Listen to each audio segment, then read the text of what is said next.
Many would say I'm lost. Many would tell me I need character. I don't have, I can't talk, whatever it was, but I don't think many would assume that I would have won the Intercontinental Championship at WrestleMania.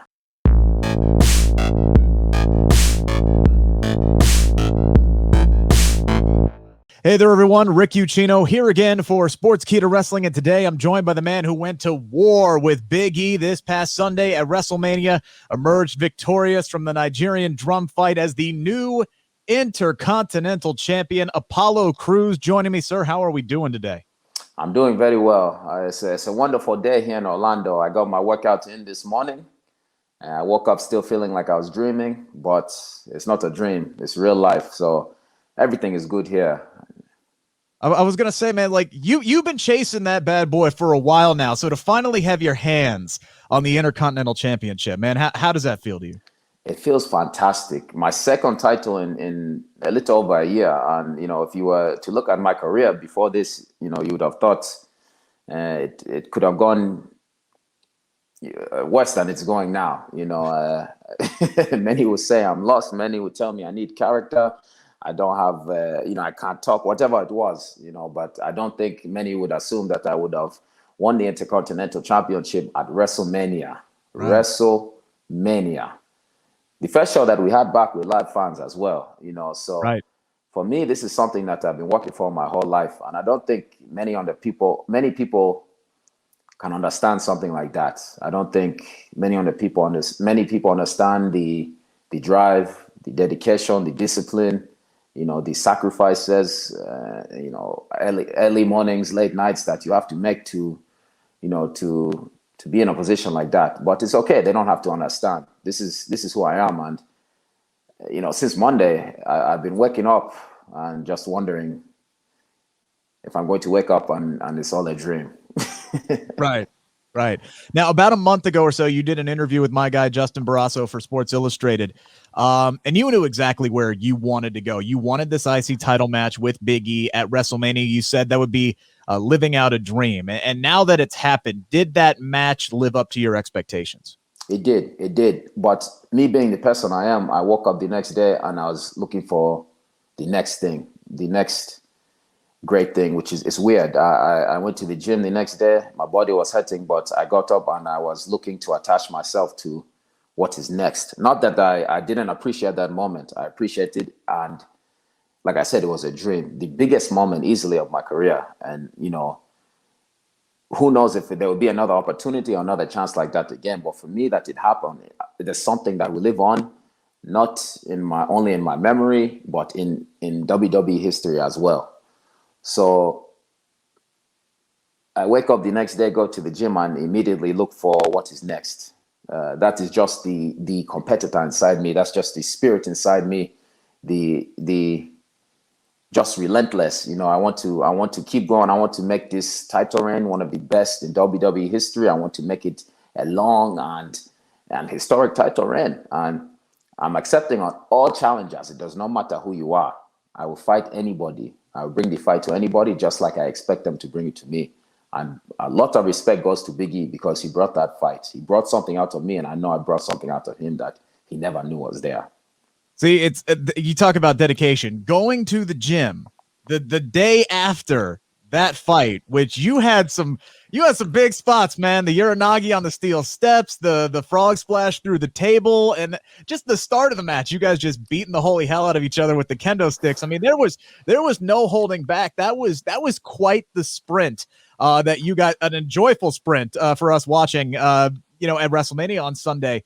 Where does that one rank? I'm curious, as far as like most brutal matches that you have been in yourself. Oh, easily the top. It's at the top. I easily, my shoulder was hurting, my toes were hurting, my toenails were hurting, my eyes were hurting, everything was hurting. But it's nothing that I'm not used to. We experience pain all the time, and you just have to get up and keep fighting. It's nothing. You kind of alluded to this, looking back to 2016, you make your main roster debut, began this long hill climb, 5-year journey, right? Navigating Raw and SmackDown.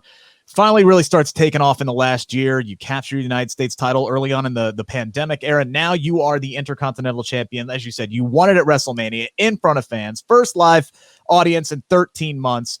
From there to now, you know, what have you learned most about yourself as a performer?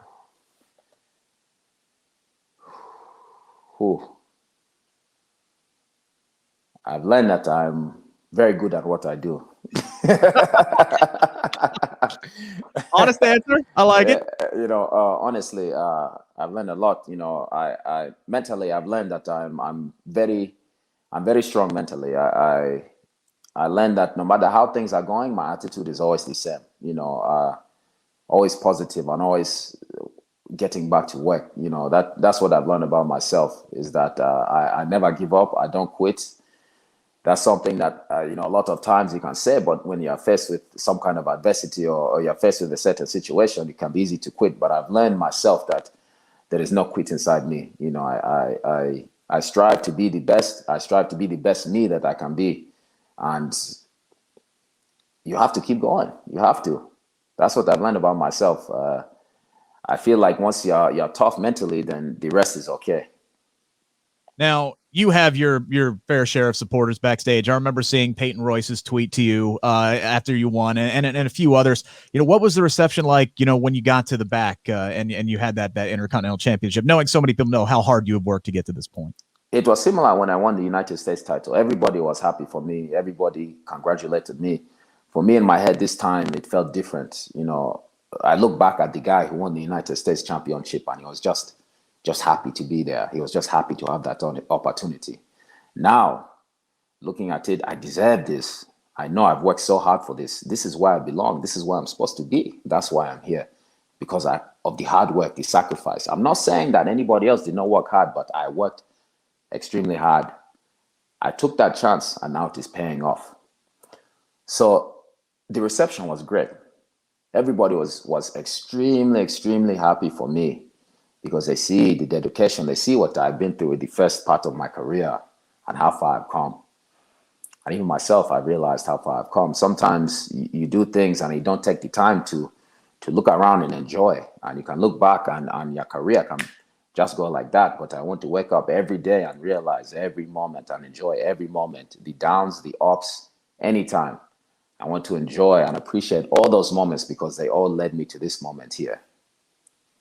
Now, realizing I'm not going to probably get a lot out of you with this question, but I have to ask, you know, about the big man. Most of us WWE fans know right now, anyway, as Dabba-Kato. You know, it gave you a slight assist, we'll call it, on Sunday. You know, what can you tell us about? The rules were, there were no rules. Sure. I was just thinking ahead, and that's. I'm not judging. I'm not judging. I'll leave that there. I was going to say, what can you tell us about the working relationship between you two, and how did that come about? You will find out when everybody else finds out. Don't worry. Don't worry. It's coming. It's coming. SmackDown is tomorrow, and maybe, just maybe, you will get an explanation. Maybe I'll make you wait a little longer, maybe not. But you'll find out when everybody else finds out. You knew I had to ask, right, journalist? I knew it. I had to ask the question. I knew I wasn't going to get much out of you, but I figured I would try. Now, I don't blame you for asking. Yeah, a couple of the people that we did see you with a while back were Roman Reigns and Paul Heyman. You know, we saw you guys chatting on the couch that night. You've had a couple exchanges with Heyman on Talking Smack, and you know, I'm curious though, could you shed some light on maybe there was some talk of you aligning yourself with Roman, or was that just kind of some feel out sessions to see what you needed to do to progress your career a little bit? One thing that Roman has taught me is you have to believe in yourself. Once you believe in yourself, everybody else will believe in you. You can't doubt yourself. And Paul Heyman has always believed in me, even at times more than I ever believed in myself. And then I started to believe in myself. I started to believe what everybody else, or what the two of them believed. And me realizing that has helped me a lot. You have to believe in yourself if you want other people to believe in you. And that is what I think the problem was before, is that I just was not believing in myself. But if you look at somebody like Roman, he believes everything he's doing. He has that confidence, the swagger. He knows he's the man, and everybody else knows it. So for him to take his time and give me some advice, you know, I'm very thankful for that. And Paul Heyman, he already knows how I feel about him, and he has done nothing but good things. He's done nothing but help me along the way and shown me what he believes. And now I believe it. And everybody else will believe it. If they don't believe it by now, they are soon going to believe it. They will soon believe it. Real quick, last question. You again, going back to the interview with Sports Illustrated, you talked about how you felt like you were really on this right path now, and that you didn't really, the skies were the limits. Do you feel like you're just now hitting the tip of the iceberg here in WWE with this Intercontinental Championship win? I do. It's just getting started, just the beginning. Just the beginning. I plan to be where I am and for a long time, and then even go higher. I don't want to stop now. I don't plan to be, the guy who was always sitting in catering or wondering why I'm not on TV. That's not going to happen anymore. That guy is long gone. He's smiling. He's happy to be here. That guy is gone. This Apollo here, this one is here to stay. And it's only going to get better. It's only going to get better. Just the start. So everybody just wait and see. All right. Well, we got SmackDown coming up this week. Hopefully, fingers crossed, we'll get some answers for you. If you're lucky. If we're lucky, we'll get some answers. Mr. Apollo Crews, I appreciate the time. Thank you so much, and good looking forward. Rick. Good luck moving forward is what I was trying. Rick. No problem. Thank you very much. Yep. Take care.